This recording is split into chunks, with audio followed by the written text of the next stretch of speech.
47 usigaranye imyaka 20 yo gukora ntabwo byashoboka. Adushinga toriye ugashyiramo abantu ugasigamo akanya kawe ukajya ugenda ukicaramo ugakora, wanaruhuka atoriye ikaba iri gukora ukamenya ngo nimugoroba aramberiza, ugatangira kuba umuntu, ugatangira kuba supervisor kugira ngo nunaruhuka uzaruhuke uri supervisor.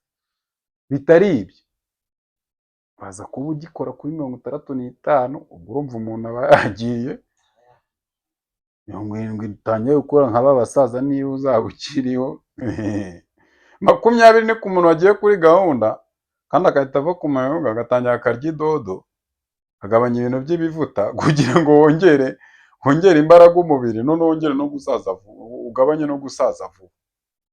Kuko buriya amayoga ari ubu nubwo abanga alcohol n'iki, alcohol iri mu bintu bituma umuntu ashobora gusaza vuba, kunanirwa vuba. Ubwo urumva nyine imyaka nyine biri kwihuta cyane.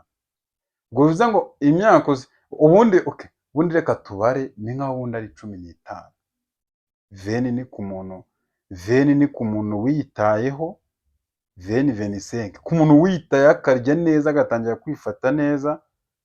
Uzi ko usigaranye imyaka 15 yo kuba ushyize ibintu ku murongo no kuba ushatse business izajya yinjiza amafaranga niyo waba utayirimo.